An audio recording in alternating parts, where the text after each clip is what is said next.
Thailand, a country I've always wanted to visit but haven't got around to it yet. Political happenings in this country don't tend to come up in the Western media too often. It's relatively stable, it seems, from the outside looking in, right? There are countries in that part of the world with a more violent recent history anyway. But this monarchy in Southeast Asia has some deep divisions and social problems. I say relatively stable, seemingly, but that's contradicted by the fact that they've had a dozen coups d'etats in the last century. The first one back in the early 30s changed the constitution. The absolute rule of kings was brought to an end and constitutional monarchy began.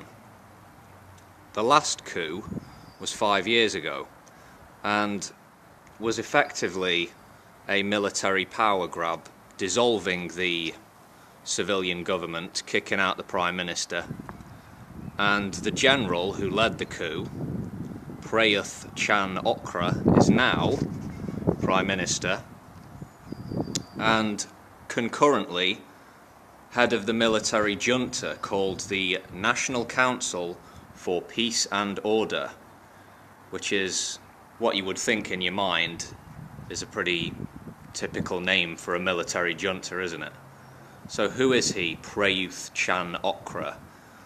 Well, he's former commander-in-chief. He's a royalist through and through. Yeah, doesn't care for the red shirts in his home country one little bit. So why am I bringing up Thailand? Well, the first elections since the coup are happening in less than a week.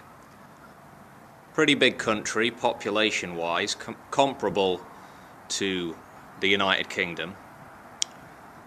I understand it has more than 50 million eligible voters. Yeah. This election isn't expected to change things profoundly. You know, the military has entrenched itself in power. The upper house is appointed completely by the armed forces. But in the lower house of representatives, candidates will be directly elected. The 2007 constitution established this bicameral system, but it was replaced after the 2014 coup with a so-called National Legislative Assembly, basically, which is a rubber stamp body for the ruling military elite.